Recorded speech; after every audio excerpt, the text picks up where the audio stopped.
సమస్త జగములు రక్షించే సకల జ్ఞానమూర్తి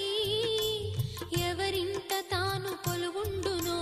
కలుగును వారికి కీర్తి సకల సంపదల మూలము సుమనోహరి లక్ష్మి శ్రీ చక్రవాసిని మాత శ్రీ విష్ణు ధర్మ పత్ని తనని నమ్మిన భక్తులకు దరిద్రమును బాపు కొలిచెడి వనితల కొంగులలో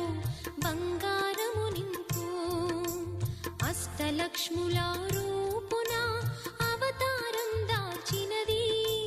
కష్టములను తొలగించగా భూమిలో వెలసినది లక్ష్మీదేవి కథా